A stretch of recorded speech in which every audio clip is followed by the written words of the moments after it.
over the last 12 months or so on this podcast, I've had supporters, I've had ex-players, I've had writers, I've had journalists, but this time it's a wee bit different because we've got an ex-player, a current coach, a pundit, and also something of a film star. Is that right, Thomas? Yeah, to a certain extent. Actually, my backdrop is The Guardian, obviously. Yeah. That gave a documentary that I was in with the worst team in the world, American Samoa. 4.5 stars, as you can see, which is nice. Mm-hmm. And the story is about a team that had the worst loss in World Cup qualifying history in 2001. American Samoa, a small island in Oceania, Polynesia, just off the coast of Australia, New Zealand, lost 31-0 against Australia, which that record after 2 decades still stands. And I ended up going to American Samoa as a advisor when I worked for the United States Soccer Federation to guide this team through the World Cup qualifying for Brazil. And after 2 decades of not scoring a goal, after 2 decades of not winning, there you can see the players afterwards. We finally got a win against Tonga, and that was world news and turned into a brilliant documentary made by 2 English young fellows, and is now, it's on the shelf somewhere, but Taika Waititi, who is the Oscar-winning producer and director of, God, what was the movie he's in? He played Hitler in that movie.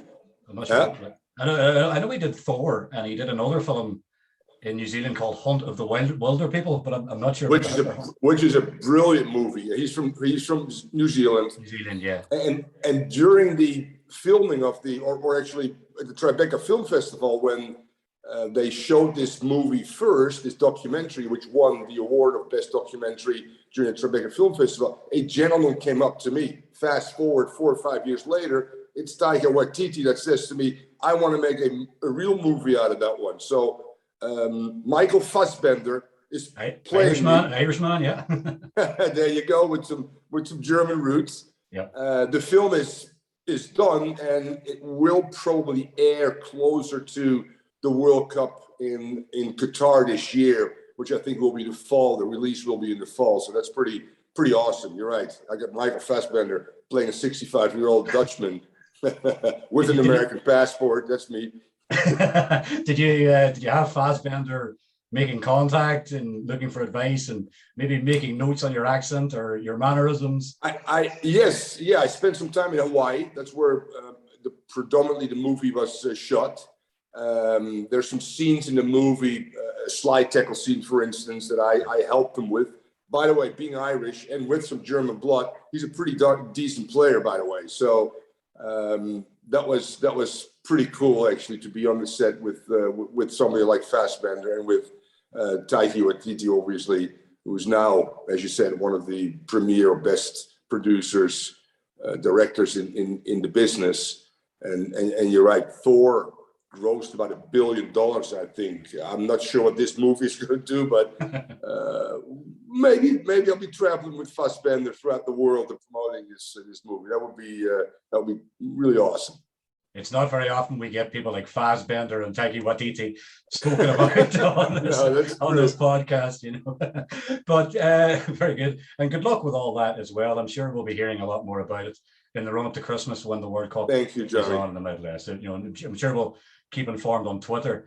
But if I could just go back now to the actual original documentary, which I think, Thomas, I'm not lying, so many people in the world fell in love with because it was such an honest kind of film, and you know, everybody can relate to the underdog. But can I just ask, because it seemed to me that the production of it had already started before you arrived, before you came from the States. I'm just wondering, were you okay with the idea of, I'm going to do a job, but there's going to be a film crew there? Because I know Jurgen Klopp at Liverpool is very against that kind of stuff. I'm just wondering, I'm okay with that. Yeah, I mean, amazing, because I went there for the same reasons that Steve Jameson and Brett did. Again, 2 English guys that pooled all their money they had in their savings just starting their careers, and they fell in love. They looked at that 31-0 story and said, what makes these players, amateurs by the way, come back each and every time and lose double digits quite often and don't score goals? So that was their premise to go to the island. When I got there, they'd been there for a few weeks.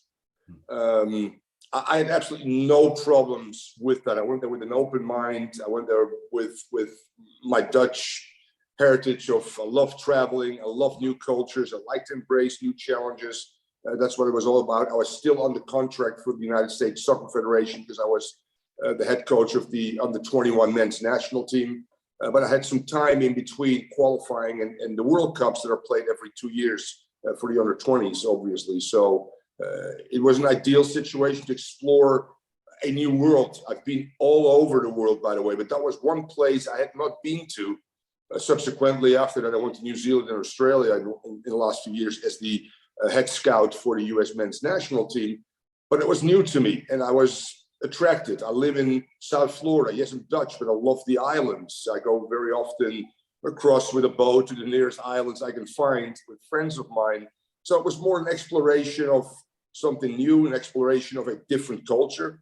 And when I got there, I had absolutely no problems with them being around. They were very professional. They were very courteous. And just like me, they came there for a reason. And when we finally scored and won against Tonga, I remember they were one of the first two guys that walked up to me and said, I think we got a movie here. So it all worked out well. And these guys just were absolutely brilliant throughout this whole process, which is about a month that it took for me to be there with the team, to do the preparation and go through the 3 games in qualifying. So no, not whatsoever. And if I look back at this, and there's a lot of raw material out there that's not part of the movie, I go, I'm so happy I did not put my foot down, which I was somewhat accustomed to when I coached in MLS, obviously. When I grew up playing, watching and playing with Johan Cruyff and Rinus Michels, the locker room is sacred. There's unspoken rules. You don't allow anybody in or sanctum. But this was just totally different and had such a feel that I just couldn't refuse. I didn't even think about refusing. Mm-hmm. And is it true that you were the only applicant for the job when it was sent around to the American coaches? I guess so. I mean, they reached out to US. It's an American enclave. It's a really interesting kind of synergy between the United States and that country. So they reached out to us. I don't think they reached out to anybody else. I was the first phone call that our president, Sunil Gulati, made. Mm-hmm. And I said, actually, I looked at my wife. I said, where is it? She goes, it's an island somewhere in the Pacific, Polynesia. I went, yeah, I'm in. And then I did my research and I realized, all right, this is going to be interesting because I did not know they were ranked last in the FIFA rankings. I did not know at that time about 31-0 because I didn't do my research. I literally said yes after the first question was being asked. And that was just, again, a unique opportunity and a challenge for me to go somewhere and try to make a difference. That really, in the end, was to me important, the difference. Results, yeah, in the back of my mind, I was thinking, if we can get something positive out of this, is great. But I wanted this island that's predominantly rugby and American football to leave a little bit of a legacy. So there's more youth kids playing the game right now, which is obviously great. There's more fields being built after this run, and attention was brought to the island and to transgender issues with Jaya Salui, the first transgender to play, or third gender in a men's qualifying game. So those to me were as important as the results, actually, the human factor, so to speak. But was huge. And I coached many teams in the world. I've won trophies in MLS with DC United as a player as well. But I stayed more in touch with some of these former players of American Samoa after a month than I've done with the 10 or 20 teams I played for, the 10 and 12 teams I coached for. That's also important shows you what kind of impact the island and those players and the organization had on me. I imagine they'll have a statue of you there soon now, Thomas. Don't worry about that. But can I just ask, because you mentioned something there about travel, and I'm very interested in that kind of stuff myself. Can I just ask you, like, just even away from football, just for this one, if you like, when you went to American Samoa and got off the plane on the first day, you know, what was your experiences of, you know, the culture and the customs and the society, which I'm sure is quite different to mainland America or even Holland, you know? Yeah, I read, obviously. I did my research on the playing side. I tried to get as much video as I could on us and the opponents. I knew this team was not a team that should lose 31-0 or 20 or 18-0 based on their opponents. I knew I could tweak certain things in the 4 components of the game. And we made them technically a little bit better. We made them tactically a lot better. I changed their formation a little bit. I put our players in different positions based on their skill sets. But where I made the most progress was the mental part and the ability for me to embrace their culture early on. I'm an atheist. They are highly religious. They go to church every day. And the first day, something unique happened at 3 o'clock. We trained at 2 till 4 most of the day, sometimes from 4 to 6. But at 3 o'clock in American Samoa, all the tribes, there's about 20 tribes on a fairly small island, start ringing their clocks and their bells, which is first and foremost beautiful. Everything comes to a still stand. There's this big bus, you know, it carries people from one end to the other end. And at 3 o'clock, there's people coming off the bus. My players during practice sit down. My initial reaction was, what the fuck? And then I went over to the captain and I said, what's going on, coach? Every day at 3 o'clock for 5 minutes, we have to be silent. We have to reflect. And instead of challenging that and fighting that, I said, okay. And I sat down myself as well, closed my eyes for 5 minutes. And actually, by the 3rd day, I was able to shed some tears about the loss of my daughter, which I've not done for quite some time. The second day, which was also very important, not shown in the movie, I bring all the players in and I have 2 whiteboards with 2 different formations, a 4-4-2 and a 4-3-3. And I told the players on each one, put your best, what you think is your best position. So Jaya walks by, long hair, looks beautiful. And I jokingly say to my wife, she must be the massage therapist or a team administrator. And she writes down center back. Team, yeah. Center back. And I get all the passports from the players as well. So I open it up and it says Johnny Salua. While she writes Jaya. So I walk out and the group is just together and I seek out Jaya. And I say, what do you want me to call you, Johnny or Jaya? And she looks at me, she said, Jaya, coach. And I said, done deal. And the whole group looked at me and we continued. And after practice, what was the silence? And she said, coach, you're the first Palangi, which is white men. And we've had quite a few other coaches from Australia, New Zealand, and Germany that has said, I'm going to call you Jaya. You're the first one accepted me.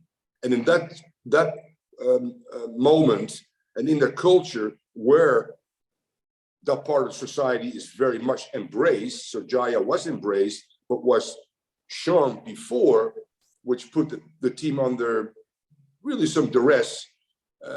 I made there just naturally, instinctually, the right decision. I went to church on a Sunday when I was supposed to train, but I said, okay, we'll do that.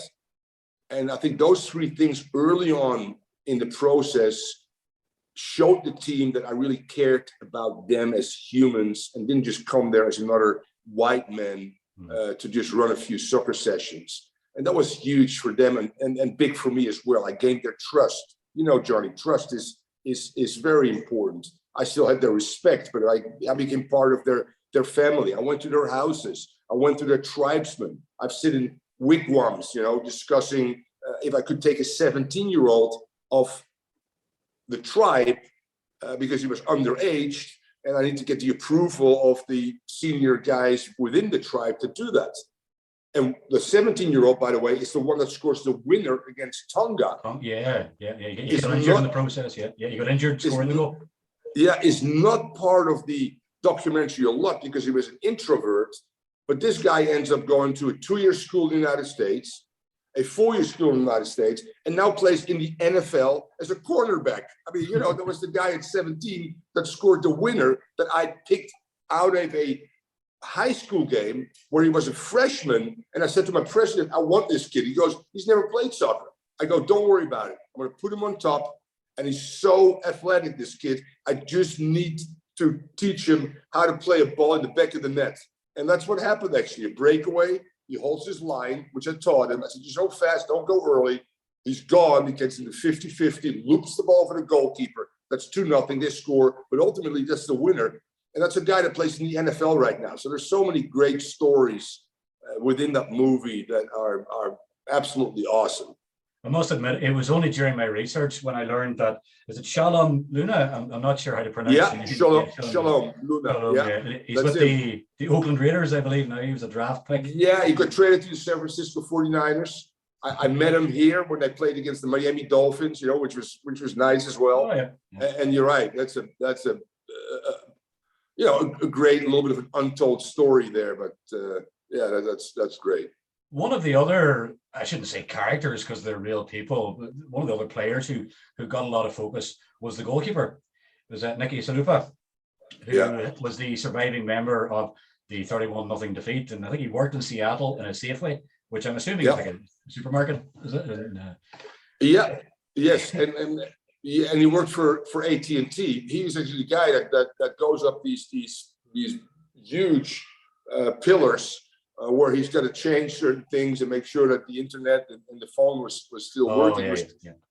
He was 20 years old when he was in goal, and the opening of the movie obviously shows you the tragedy that happened to this individual, traumatic experience. And then fast forward to 13 years later, when he had retired, when I reached out to him, and again, not a story being told, and I said to him, I want to bring you back. And he says, Coach, I'm done.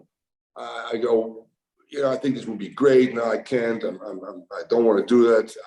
And then in the conversation, he says, I play Australia, and I take all their players away except their goalkeeper against American Samoa, and I score 40 goals on them just to. This is on his Xbox or something, isn't it? Yes, exactly. And another thing that stood out was, my son thinks I'm a failure. I get recognized occasionally in Seattle on the street and say, are you the goalkeeper that gave him 31 goals?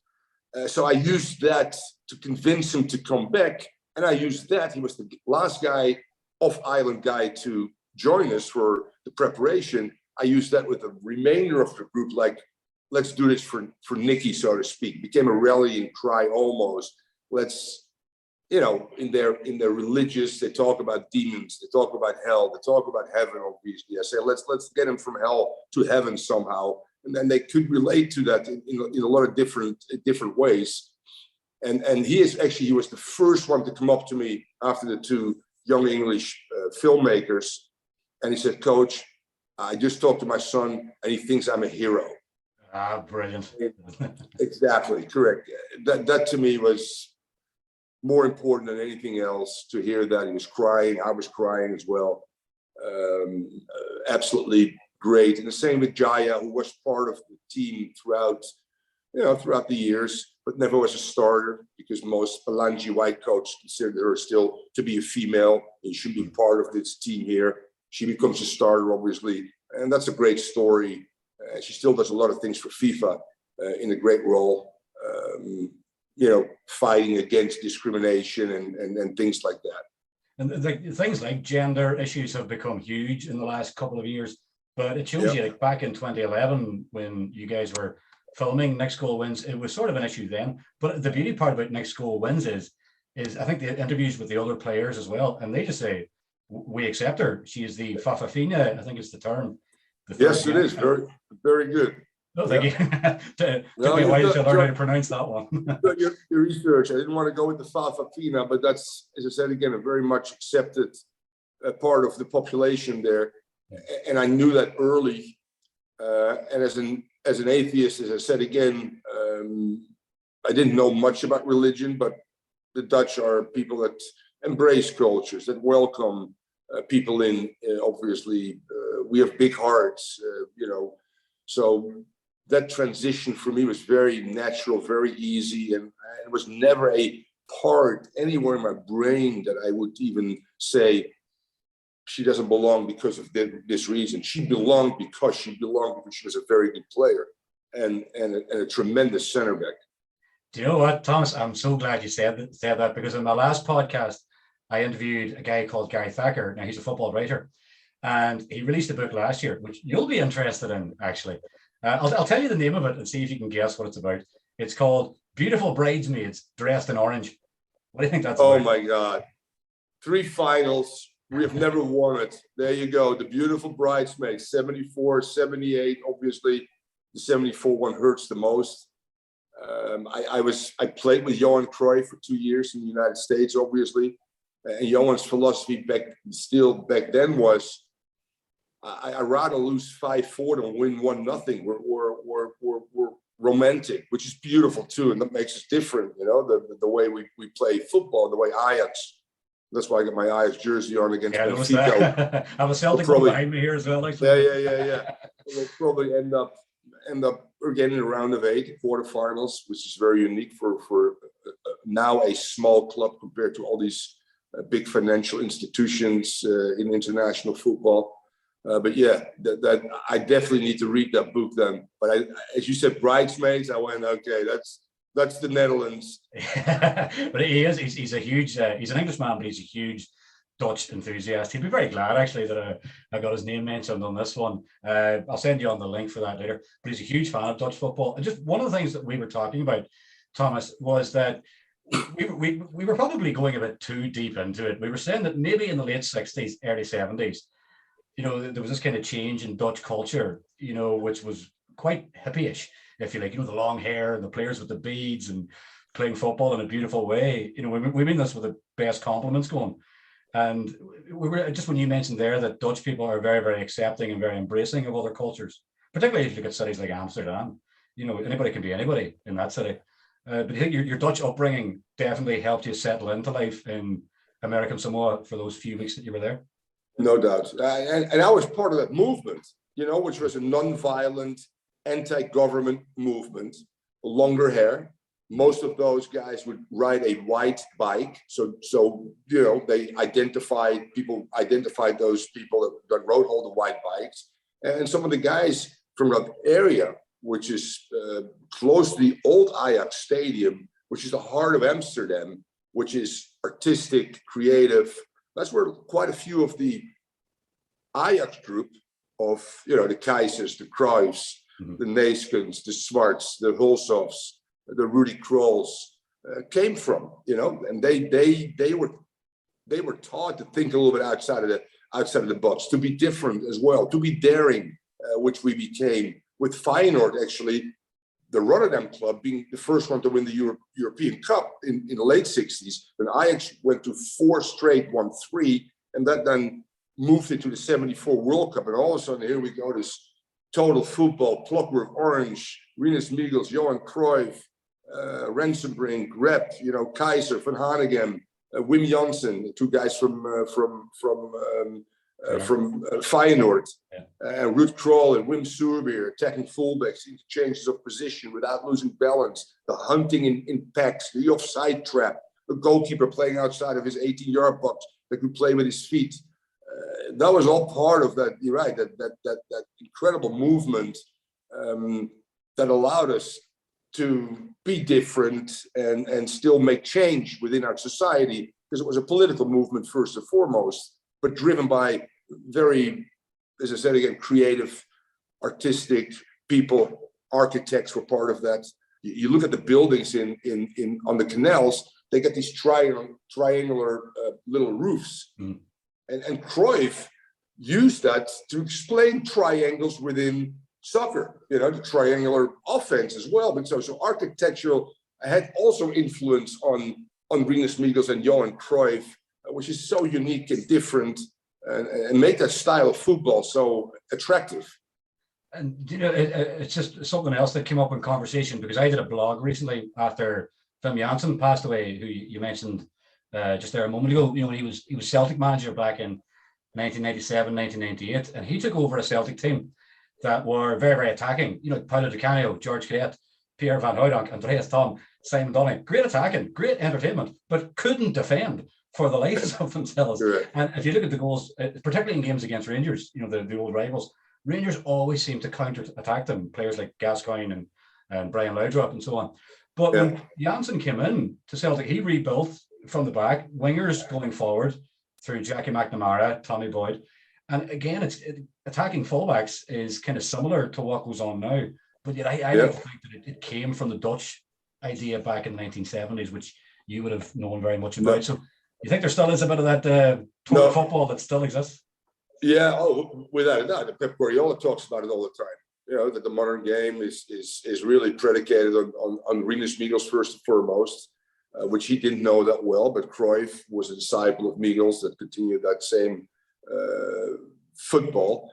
And interesting too, that in your country you see the influences of the Dutch as well, because Dick Advocaat was at Rangers for a while. That's right. Van Bronckhorst was there and still is there now. Still is there. Yeah, he's back. Yeah. Rangers just beat Dortmund, I think 4-2 on the road. Yeah, Celtic are still ahead in the league though. Celtic are still ahead. Celtic with Wim Jansen. So we spread our wings throughout Europe, obviously. A revolution started with Ajax, the national team, and eventually Barcelona came, what Barcelona was. And I still think that Jurgen Klopp takes some of that out of there, the high pressure, gegenpress, blitzkrieg, Trent Alexander, Robinson, two of the best attacking fullbacks in the business, guys that take, when did fullbacks take set pieces, corners, dead ball situations? Robinson, Juve takes the corner. Thanks for coming, Firmino. The second phase attack, left-footed by Trent Alexander, your right back in, Virgil van Dijk back, and Salah says thanks for coming, 2-0. Brilliant. Cancelo is a number 10 playing as a disguised right or left fullback for Manchester City. All going back to those years where I think the game dramatically took an incredible shift, and that's still being implemented right now. I mean, you look at how Frank Rijkaard revolutionized the center back position. When Ajax had possession of the ball, and later he did it with AC Milan and Saki, he would step into midfield, and our system became a 3-4-3, which you see very often right now. Mostly style fullbacks getting more involved because the numbers centrally are such that the only outlet sometimes is out wide. But Frank Rijkaard would just, and if we had good numbers going forward, boom, Ajax at the 5-second rule. We hunt for 5 seconds and win it back. If not, Frank, you drop in your line, we'll play 1v1 in the back.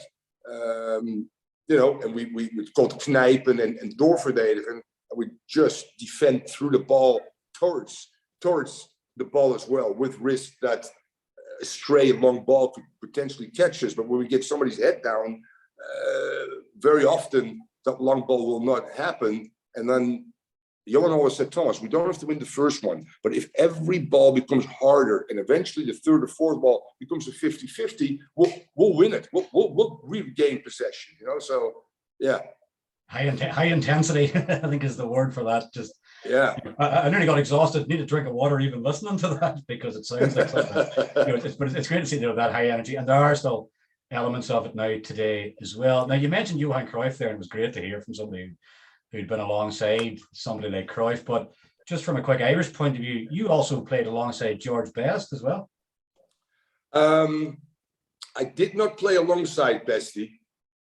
I was fortunate enough for 2 summers to spend time. 2 summers I spent time with George because he lived in LA. Right.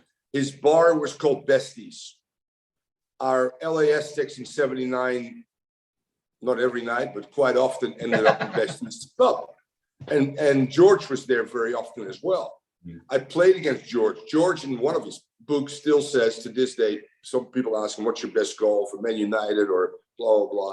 And he goes, the best goal I ever scored was in 81 or 82 at home for the San Jose Earthquakes against the Fort Lauderdale Strikers. And my responsibility was, as George being the 10 in that team, to mark him.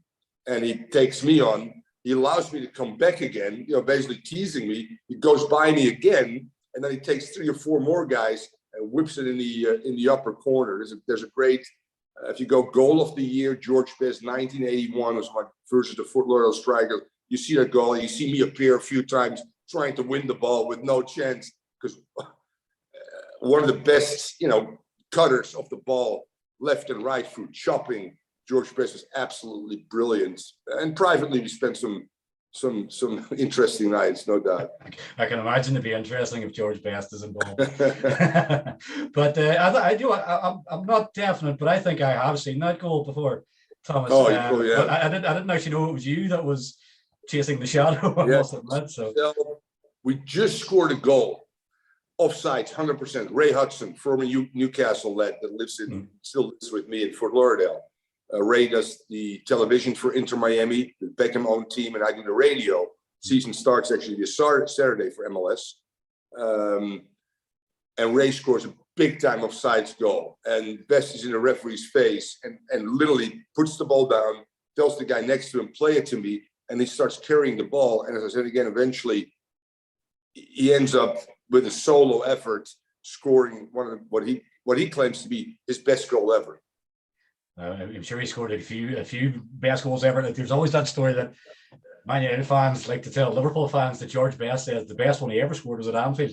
But because there's no TV footage of it, nobody can argue. So he must have a few best ever goals as well. But no, it's good, nice to hear that as well. Like a lot of Ireland fans, Republic of Ireland or Northern Ireland, would always like hearing something about George Best. Now, you mentioned just something else now, Thomas, in the especially in the trailer for the next goal wins. You say this line, and I don't have it word for word, but it's along the lines of soccer's become American Samoa. Yeah. Show me how to fight. I'll show you how to win. Oh yeah. That was the sound bite. But you remember you said something that soccer's become big business and cynical, but you really admired how the American Samoans kind of go for the natural love of the game in an amateur way. But I'm just because I know that you played in America since like 1979, something like that. Was there some things that maybe before you went to American Samoa, long before, that maybe had made you think football's changing, football's not what it used to be, and maybe a few doubts about the beauty of the game? Had things hurt you in the game?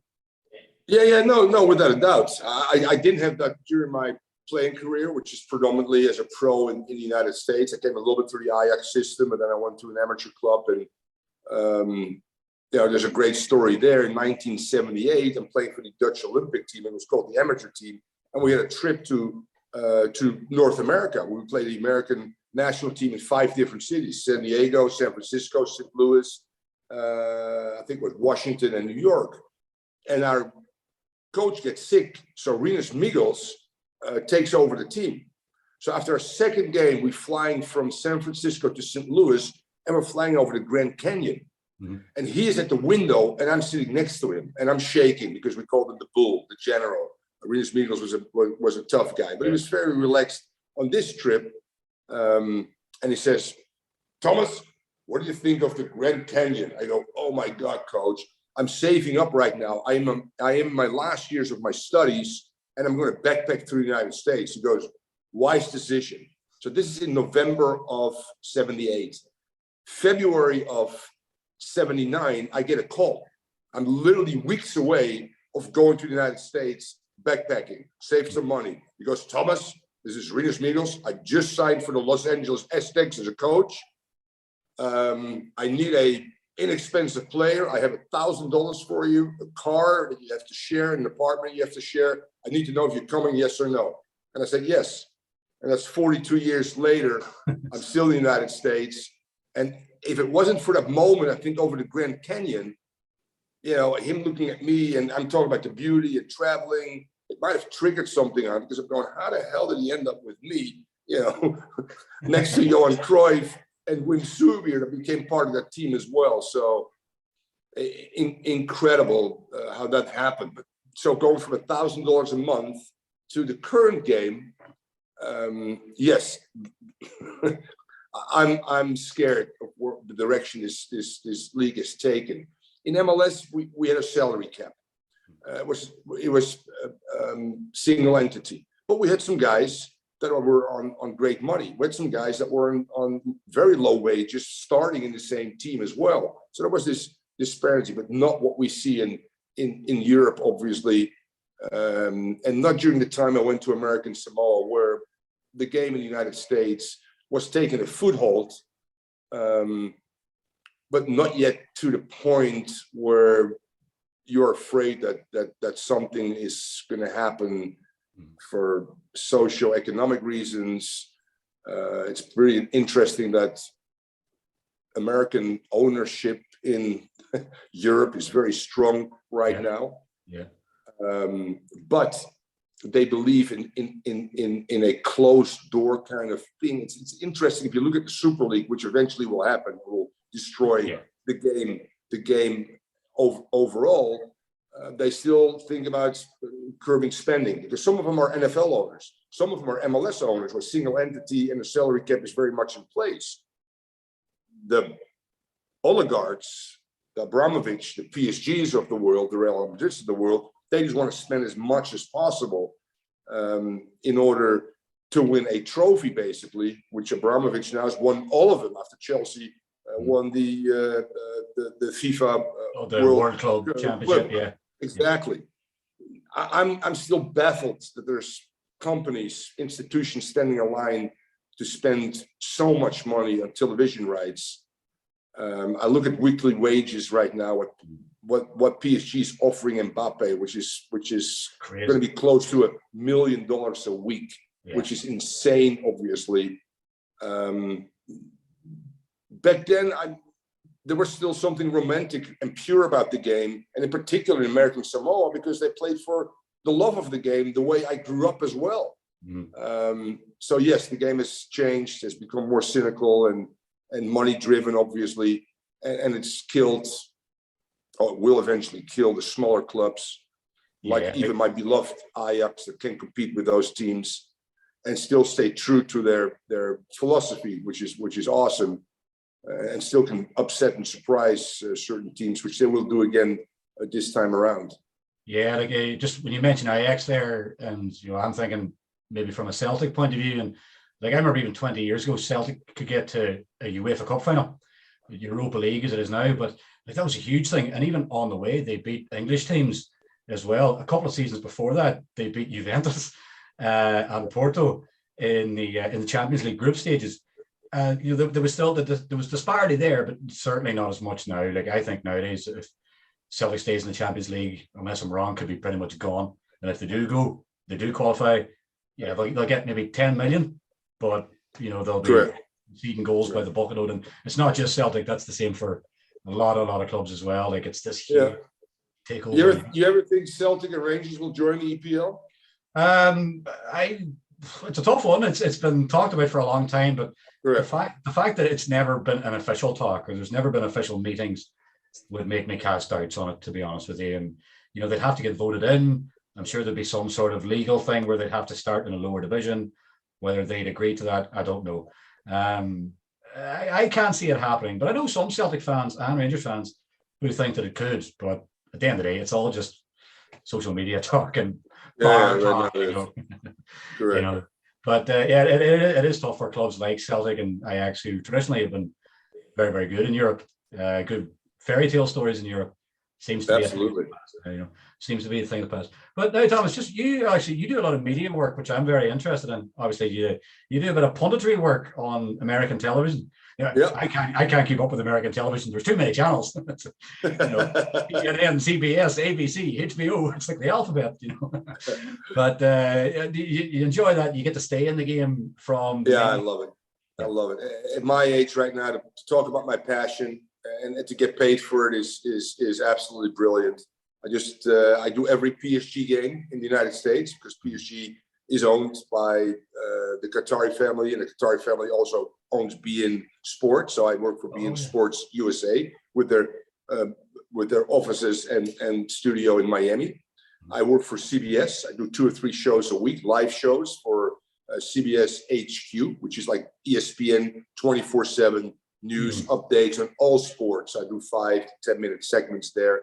Tomorrow I'm going in to do, the Champions League. Wednesday, a recap, and then something else. And then Friday I'll go in to do something on MLS. And I'm talking about MLS into Miami, where I do all games on radio, which is really cool, by the way, after I've done a lot of TV work, because you have a chance to explain plays just a little bit more, which is awesome, and explain to the audience, what's going on. So, yeah, life could not be any better at my age right now, and doing the things that I always wanted to do, and have been able to successfully make the transition from player coach to punditry, analyst in the game that I love on television is it's literally a dream come true. Is there any slight, you probably can't answer this, but is there any slight preference between doing radio and doing television? Or are they both great? No, I find radio more rewarding, quite frankly, because you really, on TV, you have a play-by-play guy and the color commentator. Color commentator really has a 5 to 8 second soundbite, maybe a little bit longer on a replay, where you can explain a play. It's very challenging because I'm trying to explain the why, not what I hear from most. Great cross, good header. Well, why was it a great cross, and why was it a good header? Did somebody make a run to open up space? Did he fend off with his elbow? The defender is able to get first post to tuck that one away. That's what I'm trying to do. Very hard to do it in a very short amount of time. On radio, I can really deep dive into tactics, which I love, obviously, and that's cool. And talk about cool, I got an email from a blind person, and who said, I follow a lot of sports. I live in Miami. I heard the radio broadcast, and you have explained the game better of all the sports I've listened to over the years. So thank you very much. Talking about a feel-good moment from me, from a blind person listening to a radio broadcast because he can't see and still is able to say, I totally saw the game, quite frankly, in front of me the way you described it. That's just low. That's great to hear that kind of stuff, because you forget. I know. You're going to a day's work, but that's something special for them.